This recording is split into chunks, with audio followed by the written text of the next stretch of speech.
Hello and welcome to another week of our Behind the Barricade Wrestling Fans podcast. Last week we had some audio issues. I think this week we figured it out, so hopefully everything's good. This is the last week me and Sudds will be recording away from each other, so from now on it'll be me and him side by side, which is going to be a lot better. This was a great week in wrestling. Some good, some bad, but overall a really good week.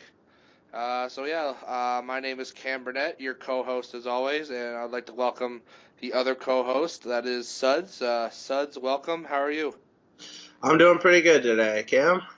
Yeah, me as well. So, you know what? Let's just get right into it and do our Raw review. So, Raw started off really good this week. We had the highlight reel, the last highlight reel for Chris Jericho on Monday Night Raw, they were saying. And none other to have the guest of Jericho as his guest. It was really good. It was really funny. And, it was a great way to start off Raw, don't you think? Oh, yeah, Jericho, this was kind of like Raw is Jericho. Yeah, it was old school. So then it turned into Miz TV. Yeah, the Miz came out and literally took all the Jericho stuff away, and the Jeritron went up, and it was Miz TV. That's pretty funny. Yeah, and then we got another show change, all within the same segment. Dean Ambrose came out and turned it back into the Ambrose Asylum, which was funny, and he had a gift for Chris Jericho, which was a Christmas light filled jacket. Yeah, the jacket was well thought, but it was awful. Yeah, it was a good thought, but yeah, it was absolutely terrible. It fit well, it fit Jericho really well. It was a little big. Yeah, it did. Yeah. Yeah, so all that was pretty good way to open up the show. Yeah, nice little comic relief. Yeah, so then we just had Sheamus and Matt Hardy. Yeah, that was a really good match. Yeah, it was a good match. It's nice to have the Hardy Boys back and then see them face some guys that we didn't see or rarely saw. So it was pretty good. Yeah, and then both as singles and tag team competitors. Yeah, exactly. So then Sheamus was actually the voice of reason after the match, which was kind of weird. But yeah, I know. He's like, he got me. Yeah, so they're kind of both faces. Yeah, they're both faces going into this match on Sunday. Yeah, so it was interesting to see that Sheamus was the one who's the voice of reason, which never happens, but all in all, it was pretty good. Yeah, I know. Matt Hardy can still go with the best of them. It was just really good to see Matt Hardy in a singles match, like we saw Jeff Hardy in a singles match on Raw. Oh yeah. Then we go from a traditional wrestling match to a dumpster match. So this match, I thought we were talking during the week, and you were talking about how they should have a dumpster match. I thought it was a joke. And then I see on Twitter that they're actually going to have a dumpster match between Kalisto and Braun Strowman. And I like how the commentators were bringing up that there had been dumpster matches before in the WWE, which is just hilarious. Yeah, so weird. Yeah, so weird. And Kalisto actually ends up going over here, which is a huge surprise, because Strowman basically just trips and falls into the dumpster. But the real winner wasn't Kalisto, because after the match, he got put back into that dumpster, dragged, pushed up the stage, and then pushed off the stage. So, Kalisto wasn't ending up good there. Yeah, Kalisto won the match, but I guess lost the war, and we're not going to see him for a while, I would say. No, yeah, he got stretchered off, and does not look good for Kalisto. Then after, we saw another segment of Bray Wyatt and his babble. I am now fully convinced that this is basically just going to be Bray Wyatt and Randy Orton fighting some haunted house. Yeah. Like what he was saying and like the gimmicks that were the stuff that was showing up on your screen while you were watching. I'm like, this is a glorified haunted house match. Yep, they're going to pre-record it in a haunted house and then finish it in the ring. Yeah, and they explained that on Raw terribly, I think, that's going to finish, or I think it was on Talking Smack. Either way, wherever they explained it, where it's going to finish in the rain, I don't like how they said that. They shouldn't have said that the part's going to finish in the rain, because then it's kind of giving it away that it's going to be pre-taped. Yeah, exactly. So yeah, I'm glad it's going to be over. I'm looking forward to it being over on Sunday. Actually, is what I'm looking forward Me too. to. Yeah. So next we had Dana Brooke and Alicia Fox, which was like a minute. It was like a minute long, which was a minute too long. But so Dana Brooke wins with the worst Michinoku driver I've ever seen. Oh my God, she needs to practice that move more. Yeah. So that was pretty terrible. And then she gets hugged by Emma. Yeah, it's gonna eventually lead up to them having a match. I know that at a pay-per-view. Definitely. Pay-per-view, maybe pre-show. Definitely. Yeah, so probably the worst Michinoku driver I've ever seen. Yeah. But she's working, so. Hey, and Emma's on. Emma got a spot on TV, so it's all good.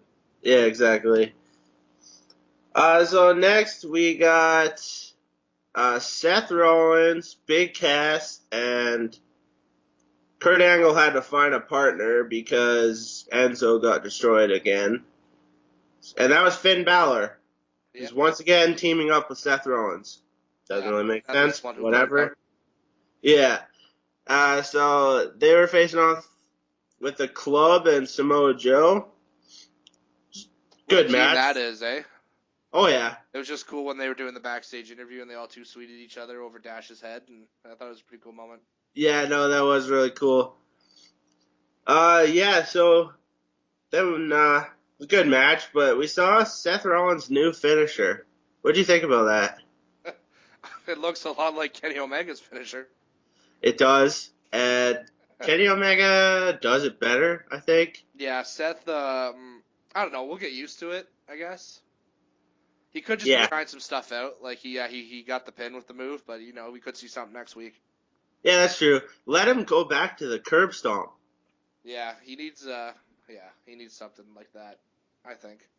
Because that, Rainmaker into a knee is just, it looked pretty weak.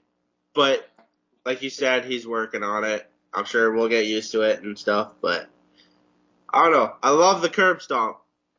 Oh yeah, great move. Just it's tend to be branded as one of those moves that hurts people, but certain people could do certain moves. Like the Undertaker can do the Tombstone, and I think Seth, if he works on it and people work on it with him, that he could do the curb stomp safely. Yeah, and he didn't put his foot directly on the guy's head. He usually put it on his neck area, so it's not even his shoulder pads, like his back shoulders. Yeah. So I think we need the curb stomp back, but hey, get it trending. We want the curb stomp. Yeah. So next we had your girl Alexa Bliss in the ring cutting a promo, basically just insulting Bayley, and then Bayley came out and just Alexa was saying how she's gonna beat her in her hometown and in front of her father, and then out of just left field, just seemed kind of random. She's like, "Have you even kissed a boy before, Bayley?" And it's just kind of funny because I think she has, because she's engaged there, Alexa. But storyline anyway, the character Bayley, you would imagine she hasn't kissed many men just because of her character. Yeah, exactly. She's her character's glorified child. Yeah. But Bayley is engaged, so just had to throw that out there to throw it back in Alexa's face just a little bit there. Yeah, she's probably kissed at least one person. Yeah, many times. So this led to Sasha Banks coming out and pretty much defending Bayley as always. And then just, Alexa calling her out on it and how she's packing her notes in Bayley's lunchbox. I thought it was kind of funny. So it led to a match between Alexa and Sasha, and they had a good match. Yeah, and then Alexa just walked off because he's like, I'm not facing you, I don't have to. Yeah, and then Bayley attacked her, and then Alexa ran away. Then Bayley had her back to the entrance ramp, and Alexa attacked her from behind, as she does best. Yep. Yeah, and I thought there was a really good part of this whole segment when Alexa was getting the what chants. Oh, yeah, those were good. And then she's just like, Alexa is the best, say what? And then they say what? And exactly. It was perfect. Yeah, I like it when the superstars call out the crowd for trying to take over the show. Oh, yeah. So anything else about the match or the promo? I guess we'll talk about the pay-per-view match coming up, but yeah, I think it was a pretty good segment. Yeah, it was. It certainly worked. Oh yeah, it definitely built Alexa as a heel. Like, I know she's already an established heel, but that was on SmackDown, and it's just showing how badass she could be on Raw. Most definitely. So next we had a little Chris Jericho, Dean Ambrose segment Oh yeah, this was awesome. where Dean just goes over some things, apologizes for what he has done in the past, and then he asks to be taken off Chris Jericho's list. Yeah, that was a bold question, bold statement there. And it works for 10 seconds. And then as soon as Dean Ambrose leaves, Jericho puts him back on the list. Yeah. It was friggin' hilarious. Yeah, 'cause once you're on the list, you're always on the list. Exactly. Yeah, so then we had another backstage segment after the break, where basically Miz is trying to find a tag team partner for the main event against, who did he fight against? Who were they against? Dean and Chris, actually, yeah. Yeah. And he could not find a tag team partner for the life of him, but he went and tried to get a couple of his Marine 5 buddies, Curtis Axel and Heath Slater. But Heath Slater is like, oh, I already have a tag team partner, and Rhino came out with his famous cheese and crackers. And I just thought it was hilarious when he offered Maurice the cheese and crackers, and she just slapped him away. Yeah, that was so good. Rhino, We're used to seeing Rhino as a big badass, hardcore ECW guy, but just the look on his face, she slapped the cheese and crackers out of his head. It was just priceless. he was so sad. Just sad and stunned. How could you do this to me? I just want to eat some crackers, man. Yeah, and he had his Vote for Rhino t-shirt on. So good. Yeah, no, it was I know wrestling is it's supposed to be fun and entertaining, and so Rhino really I love that segment. I knew we had to talk about it. Yeah, that was so good. Yeah, but for the match, so yeah, like you said, Miz doesn't get a partner. So it's probably a good, at least 5 minutes, probably like 10 minutes. It's a handicap match. And then, guess who shows up on the Titantron? For no apparent reason, really. Bray Wyatt. Yeah, Bray Wyatt out of nowhere. And then, yeah. And then he comes out, hits the Sister Abigail on everybody. Yeah, Miz, Dean, Chris, didn't matter. So yeah, Bray Wyatt's in like 3 storylines right now, yet none. Yeah, it's so bizarre. I'll talk about it later, but just it was a weird way to end Raw, but I guess it was showing how dominant Bray is before its big pay-per-view match. The pay-per-view match that nobody cares about anymore. Oh yeah, exactly. Not for the title, and it's going to be pre-taped on Sunday afternoon probably. Yeah. So yeah, that's it for Raw. It was an alright Raw. Could have been a little better considering they're going into a pay-per-view, but all the stories going into the pay-per-view have pretty much been set, and it was an alright go-home show for a pay-per-view, I guess. Like, I like that Roman Reigns didn't show up during the dumpster match. Yeah. That they just read his quote with the .com people, just because he's still hurt, and I know his brother just passed away, so he's dealing with that, but I kind of like that he didn't show up and interfere in the match.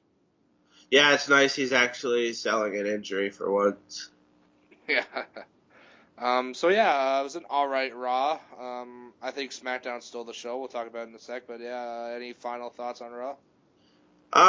Yeah, like you said, it was alright. There were some highlights of the show, like Jericho and Rhino and Alexa, but it was okay, yeah. It did what it needed to do, I guess. Yeah, most definitely. So, that's Raw. I hope you liked our Raw review. Now over to SmackDown Live, where the show started off with Renee Young about to do an interview with Shinsuke Nakamura, but before she even gets her first question out, Dolph Ziggler, the show-off, comes down to the ring and tells Renee that he'll take it from there. And just that it's kind of funny that he's like, oh, I can't really understand you, and I'm going to translate for you, and then Shinsuke does the same thing, and I think Shinsuke did a better job. Definitely. And also that Dolph Ziggler, basically without saying it, called Shinsuke Nakamura Michael Jackson. He does look a lot like Michael Jackson, besides one thing. people were saying that when he was in Japan, that he's basically the Michael Jackson of wrestling. Can certainly see that. Yeah, for sure. So, then Dolph Ziggler did a super kick to Shinsuke's gut. I don't know if that was purposeful or he meant to do that. I mean, that's the same thing. Or he accidentally missed.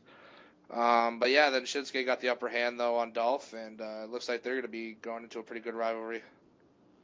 Yeah, really looking forward to them facing each other. I don't think it'll be till Backlash. I don't think they want to show Shinsuke until a pay-per-view.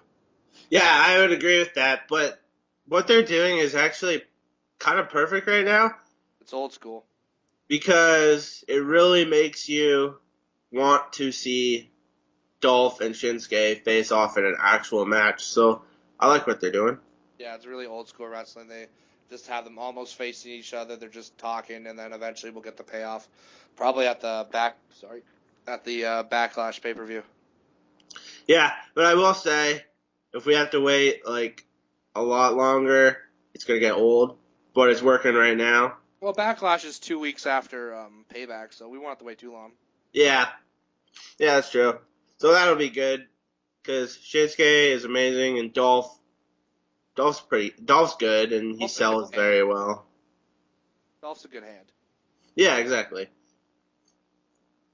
Yeah, so then we had AJ Styles facing off against Baron Corbin with Kevin Owens on commentary. He's now got a shaved head and like stubble. I do not like this look. I don't know. It's the face of America. That's what America looks like, apparently. I guess so. I don't know. He needs to go back to his regular hair, full beard. Just looks way better. Oh yeah, definitely for sure. But yeah, I definitely noticed the shaved head right away. Yeah, it just looked weird. Yeah, and then at the end of the match, Kevin Owens and Sami Zayn got involved, and I could have bet my house that there was going to be a tag team match announced for later on that night. I know. I even tweeted out, we've got a tag team match, playa. Yeah, I guess we got to get used to it that Teddy Long's not the GM there. I guess so. Yeah, next we did get a tag team match, actually, oddly enough. It was a first ever Beat the Clock Challenge tag team #1 contendership tournament.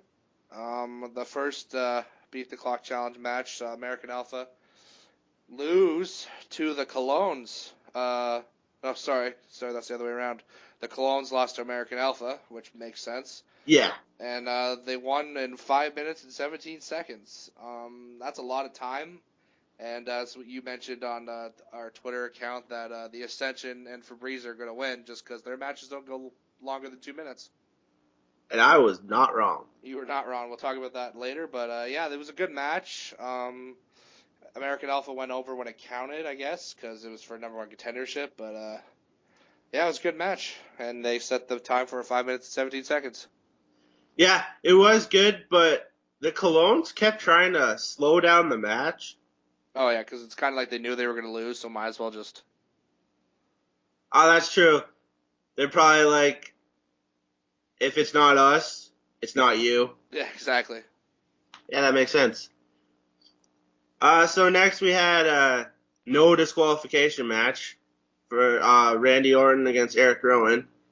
Last week, Randy Orton and Erick Rowan ended with a disqualification. So this week we get no DQ. Sure. So it was hilarious because, the Singh brothers interfere, and then Jinder Mahal shows up, and they leave in a limo with the freaking belt. It was so good. Yeah, Jinder stole the belt from Randy, and they left in a big-ass limo, and it was hilarious. It's so good.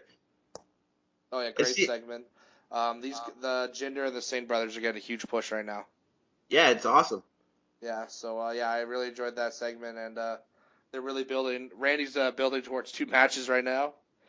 But when him and Jinder finally have their match, it's going to be great. Oh, yeah. And with... Sorry, I forget what I was going to say. Never mind. All right, then. If you think of it, we'll come back to it. So then after the break, we saw a Rusev promo where I thought he was actually going to come down to the ring and talk, but it was just a video from him and looked like he was at a gym or something. And he's saying he's not going to come to SmackDown Live unless he gets a title match. He said he'll go back to Bulgaria where he's more appreciated.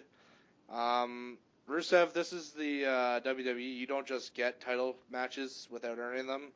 So you can go back to Bulgaria for all I care, because you got to earn your shots around here. And yeah, I thought it was just a quick little segment to try to build Rusev as a heel. But yeah, he needs to earn his title shots. Oh, he's definitely going to get it. Oh yeah, because yeah, well, yeah. Just considering who the GM and like considering Shane McMahon and Daniel Bryan, they're all for earning your opportunities. So I just want to. It'll be interesting to see where it goes. Yeah. No, it's definitely good to showcase Rusev for a little bit. Yeah, and it's going to be Rusev by himself because right after this we saw another Lana segment, which I am enjoying very much. So hopefully she comes and Rusev comes soon. Oh, yeah.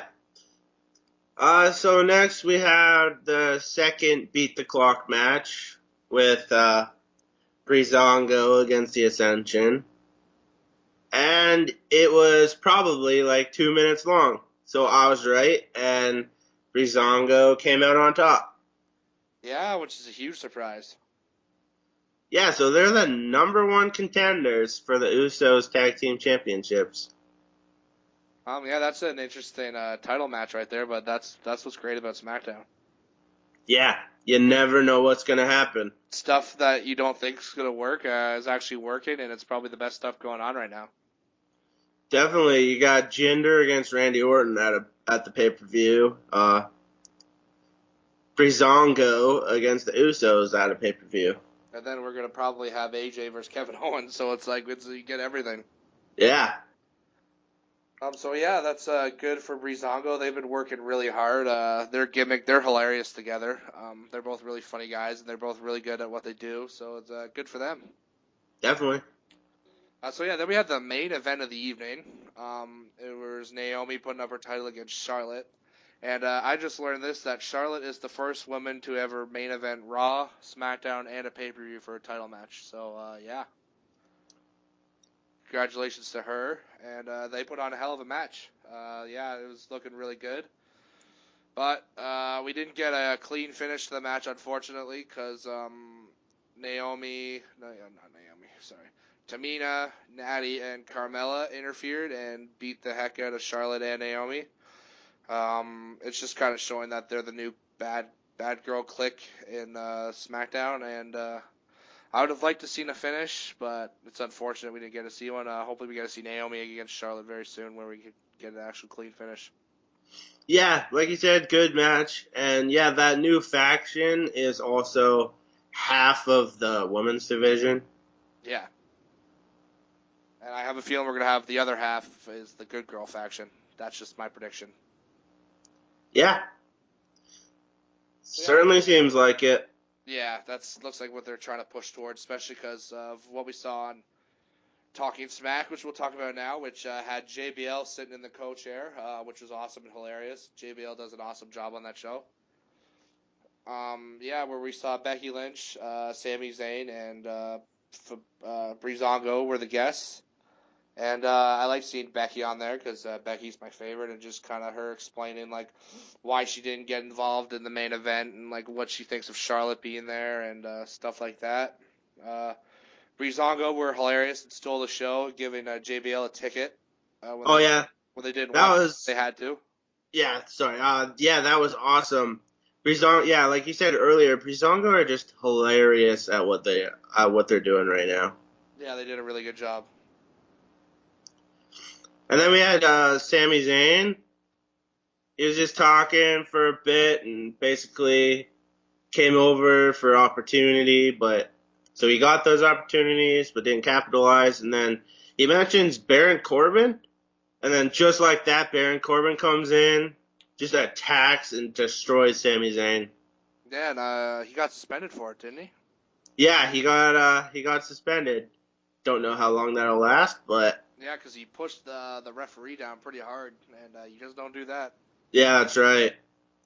Yeah, because I didn't know what he's suspended for, but then I read the thing on WWE.com. It was for putting his hands on an official. Right. Yeah, you can't do that. No, you cannot. I see in our notes here that you want to talk about 205 Live, so I'll let you do that. I have nothing to do with 205 Live because of my rant last week, but you just you do what you want to do. Yeah, so just one thing on 205 Live. This isn't really talking about it, but I realize everyone is good, if not great, but it's the same exact thing every single week. It's just, it's not enjoyable anymore. Nope. So that's enough about 205 Live. So then we just, then it's NXT, which was a great episode. So starts off with Nikki Cross just coming out, inviting Ruby Riott out to play. They brawl for a little bit, and it takes, at least 5 referees to break them up. Yeah, those two are great. They're gonna tear each other apart. Yeah, I'm really looking forward to them going one-on-one. Yeah, it's gonna be good. Then we got a video package. Excuse me. Of Hideo Itami, GTS, and Bobby Roode.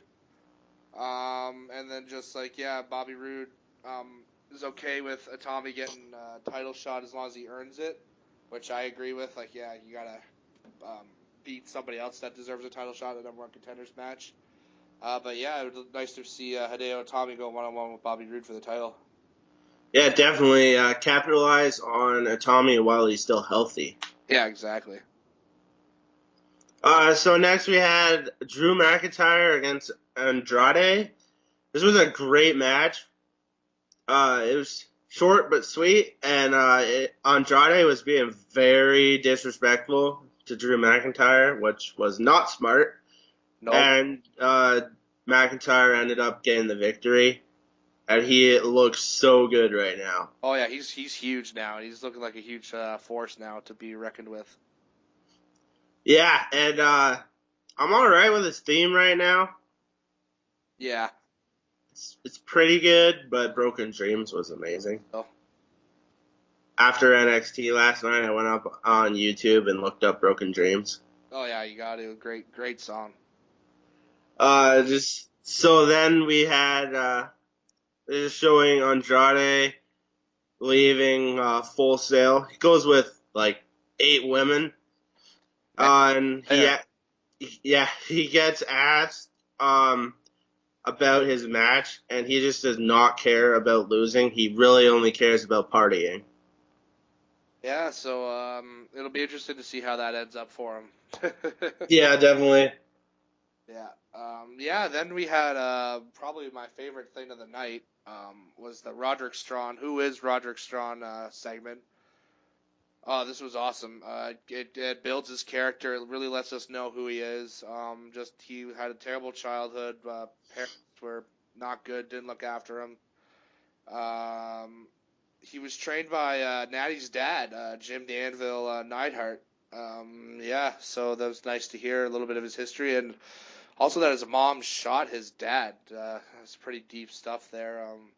I really, really enjoyed this segment. I am a huge Roderick Strong fan, and I'm really glad that they gave time for him. Yeah, definitely. Like you said, it gives him character finally, because before he was just Roderick Strong. Yeah. Now he's Roderick Strong with a backstory. Yeah. Which is perfect. And yeah, his mom shot his dad. That was insane. Yeah. But so that was just part 1, and then next week we'll have part 2, and I'm sure there might even be more after that. But really looking forward to those segments. Definitely, yeah, they were really good. It was perfect for showcasing Roderick Strong. Yeah, for sure. So next we had Alistair Black, who was just amazing, facing off against Kona Reeves. And near the end of the match, he hits Kona with a spinning kick, and then just sits down cross-legged and just meditates for a minute, and then gets up and hits Black Mass, another spinning heel kick. It was so good. Great finishing move. Yeah, it's just amazing. So then we showed off Ruby Riott once again. She said, tonight I'm going to start a riot. And Intended. definitely. And if you checked out our Twitter account, I tweeted out a YouTube video of Riot by 3 Days Grace. Yeah, that was Which hilarious. that should be our theme song. It fits perfectly. Oh yeah, great song. It's something that I want as a theme song if I was a wrestler. Just get you hyped up and great song. Yeah, really does. Yeah, sticking with Ruby Riott and Nikki Cross. They were attacking each other again in the backstage area and just ripping each other apart. They just want to kill each other just because they're both a little crazy, and that's basically why, I think.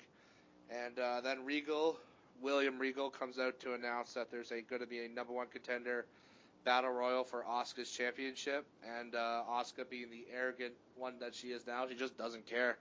She thinks she's going to beat anybody and everybody, and she has so far. So, but I think, excuse me again, her arrogance is going to come up and catch up to her, and she's going to lose that belt because of her arrogance. Yeah, certainly.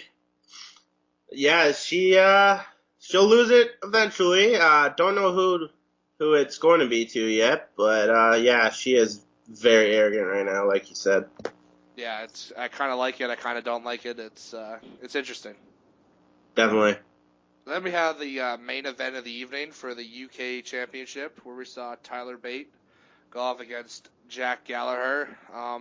Just saying those two names right now, you knew it was going to be a great technical wrestling match. And yeah, we saw that. A lot of reversals going on. Some false finishes, which is great for a title match. We didn't really know who was going to win. But then Tyler Bate hits the Tyler Driver 97 and wins the match. The Tyler Driver 97 is a pretty interesting name.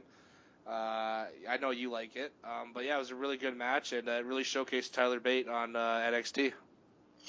Yeah, it was a great match, and the Tyler Driver 97 is just an amazing name for a finisher. I don't know, it's just great. Yeah, he does it really well as well. Oh yeah. So yeah, that's our NXT, SmackDown, Raw, and bit of 205 Live review. Hope you guys enjoyed it. Now we're going to go into the news that we thought was important to talk about this week. So I'll let Sudds lead it off. Yeah, so there's going to be a Vince McMahon like biopic film in the works, which is pretty cool. Yeah, it should be interesting. Yeah, so it'll be just interesting to see who plays him, and yeah, this should be a good movie. Yeah, definitely. I don't know how they're going to capture all of his life in about a 2.5 hour movie, but they'll sure try. Yeah. Then we have some other news, a little bit of serious. Ric Flair's fiance, Wendy Barlow, has been hospitalized after getting in a serious car crash, and just hearing that there's been another incident with a car crash with somebody's wife that's in the wrestling world just scares you. But I was checking Twitter today, and Ric Flair said she's going to be okay, which is good. But it's just scary to hear. Yeah. It was very unfortunate. Everything's going to be okay. Definitely, yeah.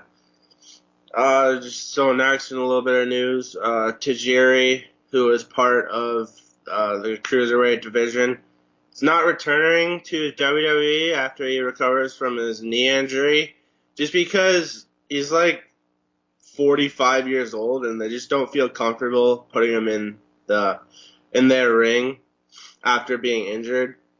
Yeah, it's unfortunate because Tajiri was a great character for them for many years. Oh, yeah. But it's probably the smart thing to do. Maybe just getting up there. Maybe he shouldn't wrestle as much these days. No, probably not.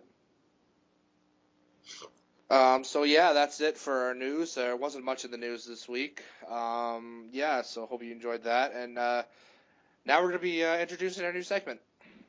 Yeah, so we are doing our pay-per-view predictions for Payback. And whoever loses these predictions, there's going to be something going on, and you'll find that out later, but it's going to suck. Yeah, this is going to be some fun, and we're just going to, whoever loses the pay-per-view prediction is going to face some sort of punishment.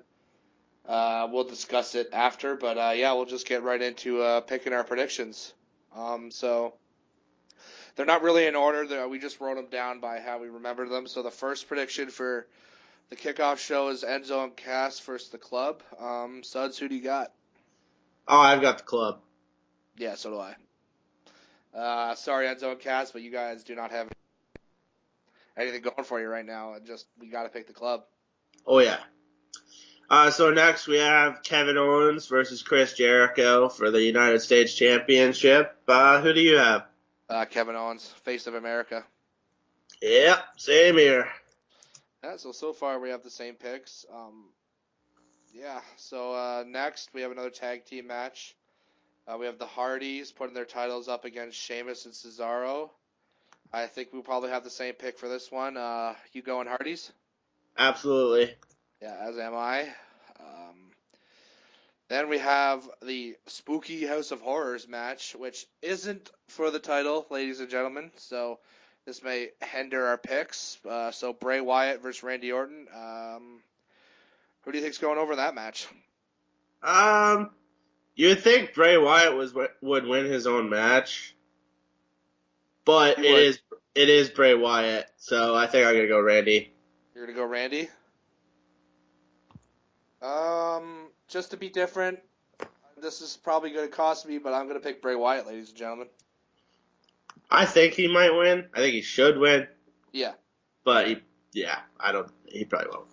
All right, so there you have it, our first different pick of the pay-per-view series. Yeah, so the next match we have here is Neville against Austin Aries. For the title, right? Yeah, for the Cruiserweight Championship. Yeah. Oh, I think Austin Aries can win it today. He easily could have won in that WrestleMania. He didn't get a thumb in the eye, so I think he'll win. All right, I've got Neville. Alrighty. Next is Braun Strowman versus Roman Reigns. I think I know who you're picking, but I'll let you announce it. I've gotta go with Braun on this one. Yeah, same here. I feel like Roman should not win this. No, in all intents and purposes, he really shouldn't. But it is what it is. We'll see. We'll see what happens. You win some, you lose some, but we'll see what happens. Yep. So next we have Seth Rollins against Samoa Joe. Oh, well, Samoa Joe hasn't lost a match yet, a singles match. But I think Seth comes out on top in this one. Yeah, Seth, it just makes sense for him to win. Yeah, well. I guess that doesn't matter. No, it doesn't. So then we have, I think, just one more match. Bayley versus Alexa for the Raw Women's title. You got Alexa, I assume? Definitely. All right. I love what Alexa's doing right now, and I think she's going to be a champ before long, so why not a Payback? Yeah, and I got Bayley on this one. I'm a huge Bayley fan. She's overcome the odds time and time again, and I think she's going to overcome Alexa in this match. Yeah, you probably will be right, but I have to go with Alexa. Yeah, no, of course. So, Yeah, those are the pay-per-view predictions. So, most of them are the same, but we differ on Bray and Randy. You've got Bray, I've got Randy. Neville against Austin Aries. I picked Neville. You've got Aries. And Bayley and Alexa. You've got Bayley. I've got Alexa. So let's see what's going to happen out of this. And what is the punishment this week, Cam? The punishment this week is whoever loses the predictions our next show, actually, sorry. The person who loses has to do a full recap of TNA Impact, and they're going to have to enjoy doing it. We're not huge Impact fans here, as you can tell. We've never covered it. We're on episode 4 now. We've never covered Impact because we just think it's hilariously dumb. But the loser has to do a whole review of the show by themselves, and they actually have to sound like they enjoy doing it. And that means they have to watch the show, which is really the punishment enough. The entire show. Yeah. So, yeah. Gonna be interesting. I really hope I don't lose this one because I do not want to cover Impact. Yeah. I know you don't either, but Nope. So yeah, that's our first punishment for our pay-per-view series. Yeah. So now we'll go into our segment that we love, 5 Count, where we just say things that are on our mind, real or fictional or non-fictional about the WWE world. And I'll start with mine, is that Sasha Banks should be turning heel anytime now, I think. She needs to turn on Bayley, and they need to have a rivalry going just like they had in NXT. Yeah. Yeah. I hope it's not like I hope it's really soon because I totally agree with her and Sasha heel. Yeah, it can happen She, at any moment. yeah, it really could, and it's just they have to. Yeah, Sasha's a better heel in my opinion. She's Charlotte and Sasha are better heels, as Bayley and Becky are better faces. Definitely. I think the only problem with turning Sasha heel is Bayley is kind of the only important face on Raw. That's true, but I don't want to say it, but I'm gonna say it. They're building Dana Brooke pretty good as a face right now. Yeah. I don't want her to be the next best face, but it is what it is. But there's also Mickie James. Don't forget that. No, that's true. Yeah, but definitely turn Sasha heel before long. Yeah. So what I've got next is who do you think, male or female, is the best heel on the roster? Raw, SmackDown, and NXT. We'll just go with Raw and SmackDown. So we'll say best male, best female, and then best overall. Okay. So best heel on Monday Night Raw. Okay. Okay. Best female heel on Raw is Alexa. Um, Best male heel. Boy. Just give me a. That's a good one. I'd say the Miz. Yeah. I don't want to, but I will because he has actual heat. I was gonna say Samoa Joe, but people like him because of his character. He's badass. But I'd say the Miz is the best Raw heel male, and Alexis Raw female. SmackDown female would be Charlotte. Oh well. She's not really a heel Yeah, I anymore. agree. So I'm gonna go with Natty, Natty, yeah. and then male's got to be Kevin Owens. Because he's got real heat now because he's the face of America and he's just shitting all over America. So out of those four, the best overall heel is coming from Raw, and it is going to be Alexa. I'm glad you agree with me. I really think she's doing a great job. I know me and you have our rivalries, and I always insult Alexa and stuff like that, but she does an amazing job. Yeah, I'll agree with you on all of those, except I think Carmella would be I think she's probably the best female heel on No, the SmackDown. best female heel on SmackDown is James Ellsworth. That's true. Yeah, sorry about that. That is true. But yeah, no, But, Carmella's doing a great job as well. I didn't know she could had that in her, but she's doing really good. oh, yeah. And I think the last couple weeks or so, I think Jinder is very close to being the top heel on SmackDown just to how much heat he gets. Yeah, he does a really good job of getting heat, that's for sure. Yeah, so that was an interesting one. And you agree with the Miz? Oh, yeah. So yeah, next, after watching SmackDown this week, Raw this week, I think Apollo Crews came up too early. I really think he should have had a chance down in NXT with the title, just because he's a great superstar and he's really athletic, and I think he can really do something big in the WWE. Just excuse me, he just doesn't have it right now, or they're not pushing it for him. So I just think he came up way too quickly after WrestleMania last year, and he should have been down in NXT for a while. Yeah, definitely. I think even another 6 months down in NXT would have been great for him. Yeah, definitely came up too early. They've kind of done that a lot lately. Yeah, I know he's doing this millions of dollars things with Titus or whatever. Sorry, that's what you said. But I don't. Whatever they're doing with Titus is what it is. But I think Apollo could have done another 6 to 8 months down in NXT. Definitely, yeah. So speaking of NXT and what we were talking about earlier, who do you think will end Asuka's streak? Well, it's either gonna be Ruby Riott or Nikki Cross. I don't know which one of them right now. Maybe like I'm not gonna say both of them, but it's gonna be like in a triple threat with those two. Maybe is how Asuka will lose. Or as we've discussed before, Asuka just gives it up herself. Yeah, Goes to the main roster being undefeated. I think that would be like the best thing to do or like the coolest thing to do. But I think it might be Nikki Cross that ends up ending the streak. Oh yeah, for sure. Yeah, she's great. She's crazy. And Sanity would definitely be a big part of that, I think. Yeah, and I definitely agree with the triple threat thing. So Asuka loses, but like she doesn't She doesn't lose. get pinned. Yeah.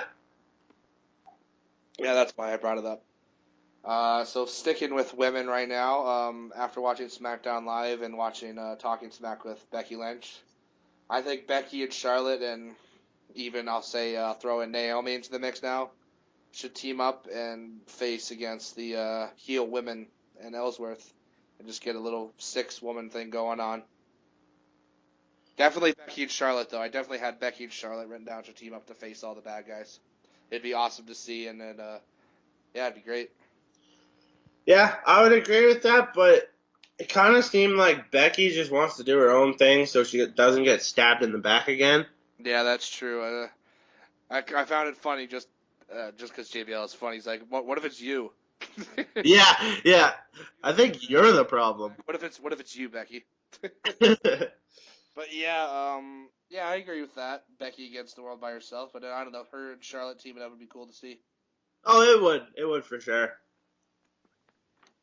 Yeah, so that was our 5 count. I really enjoyed doing this one this week. So now on to our match of the week from last week, where we got a little celebrity endorsement from it, which John Cena going against Rob Van Dam for the WWE title at WWE's ECW One Night Stand. That's not confusing enough for you. Yeah. Yeah, I didn't have to write much down about this match because I know it very well. It was I remember watching this match actually and being really pissed about the ending. But yeah, Cena had the most heat I've ever seen from a building in history. I'm gonna throw that out there. He threw his shirt into the crowd 3 times and it got thrown back at him 3 times. You don't see that happen very often, considering it's a free shirt that a superstar is wearing. But he got his shirt thrown back to him. Yeah. Yeah, the crowd was absolutely insane in this match. There's so many cheers against Cena. Could you imagine if that was in Philadelphia? The match was in New York, but if that was in Philadelphia, it would have been even worse. Oh my god.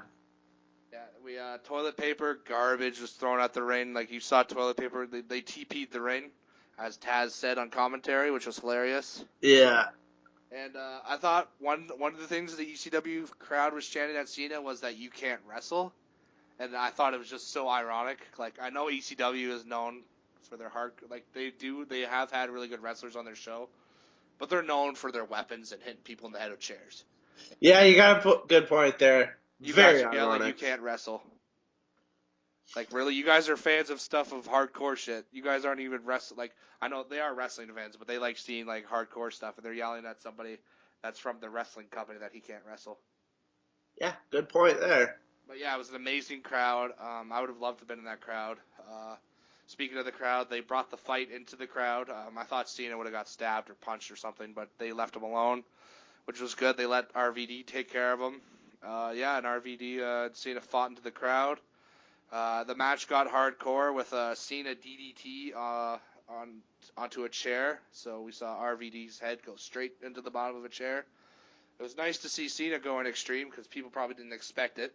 No, not at all. And one of the extreme things he did is he got into it with the referee, John Finnegan. who was actually an ECW mainstay referee from the old days. Like, he was the main referee. He'd be the Mike Chioda or Charles Robinson of WWE and WCW. They were just the main referee, and then Finnegan got in Cena's face, and Cena clotheslined him for his troubles. So he went down. Then Cena did some work on RVD, called for a ref, and the crooked referee, Nick Patrick from SmackDown, came out. He's also a long-stay referee from WCW and WWE. And he came in, tried to count the 3, but RVD kicked out. And Patrick and Cena were both surprised, so it seemed kind of like Cena was being a bit of a heel here. Then he gave the FU to RVD to the outside. And then Edge came into the ring with, we didn't know it was Edge at the time. Somebody in a motorcycle helmet came in and speared John Cena into a table. And then he punched the referee, Nick Patrick, so we thought this was an ECW guy. But then he took the helmet off, and it seemed to be Edge, who at the time was the number 1 contender for the WWE title. So basically he wanted to face RVD over Cena. So anyway, we saw RVD hit a frog splash onto Cena. No referee was in the ring because Patrick was down and John Finnegan was down outside the ring. So we saw Mr. Paul Heyman come into the ring and count the 1, 2, 3, and huge pop. RVD is the WWE champ. And he went and celebrated in the crowd, and the ECW loyal were in the ring. The WWE ECW, that is, not the original ECW, because WWE owned ECW at this time. They were just in the crowd celebrating with Rob Van Dam. Paul Heyman was drinking Sandman's beer. It was just a great match, and it was just awesome. Yeah, this was a really cool match. It was insane. It was weird. And Paul Heyman basically being the referee at the end was kind of awesome. Yeah, coming down in his suit and hat and ponytail, just counting the 1, 2, 3. Yeah, it was a great match. And yeah, like you said earlier, so we tweeted out about this match, and we got a favorite, or a like, whatever you want to call it, from Rob Van Dam himself. So that was pretty cool. Yeah, it was awesome to see. Maybe have RVD on sometime to talk about a match he was in. What do you have for this week for the match of the week? So, in honor of Randy Orton making his debut 15 years ago as of Tuesday, I don't have his debut, but I do have Randy Orton against Shawn Michaels from Unforgiven 2003, which was kind of like the beginning of Randy Orton. So this one was the Legend versus the Legend Killer. Oh, yeah. It's kind of like the start of the Randy Orton that we know and love. Yeah, start of his single career. You say Shawn Michaels, I say great match, so this should be really good. Definitely. All right, so make sure to check that out, everybody. And when you do, what hashtag should they use, Sudds, when talking about this match? They should use hashtag BTB Match of the Week. All right, so we hope to hear what you guys think about the match. Alrighty, so that was Match of the Week. Hope you guys enjoyed it. Yeah, so next we've got What's Got Cam Hot. Take it away. All right, so what's got me hot this week? It has to do with Bray Wyatt and his booking. I'm not the biggest Bray Wyatt fan in the world, but I am pretty pissed off about the way WWE's booking him right now. Just because I have no idea what they're doing with him. They have three different fucking storylines going on as of Raw. One was with Finn Balor, I thought.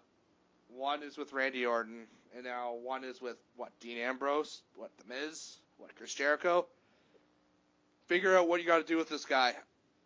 And you know what? Let him win a match every once in a while, for fuck's sakes. I know I'm not the hugest fan, but people are big fans of Bray Wyatt, and I know they're really pissed off about what's going on with his character. I'm just going pissed off with the way you guys are booking him right now. So, hopefully that changes soon, and I think it will after Payback. But, that's just got me pissed off this week. Yeah, I 100% agree with you. They do not know how to book Bray Wyatt. It's just very unfortunate. No, and you guys can see Bray Wyatt this Sunday on Payback. I hope you guys enjoy the show. We're going to be live tweeting during the show, and we'll have our full Payback breakdown on our next episode. So yeah, watch Payback this Sunday on the WWE Network, and that's our show for the week. I hope you guys enjoyed it. As always, we love you guys to interact with us on social media, Twitter, Facebook, YouTube, whatever. So if you guys could give us a follow, my Twitter account is at CamBurnettBTB. My Twitter account is at SudsBTB. And our show account is at BTB Wrestling Pod. We have a Facebook page. It's Behind the Barricade, a wrestling fans podcast. Just look it up there. We'd like you to hit subscribe and like this video down below. As below in our description page, it'll show all our Twitter and Facebook accounts and stuff. And yeah, I hope you guys enjoy Payback. We'll be talking about it soon. And Sudds, you know what to do. So if you only learn one thing from this week, let that be to never go to the top rope.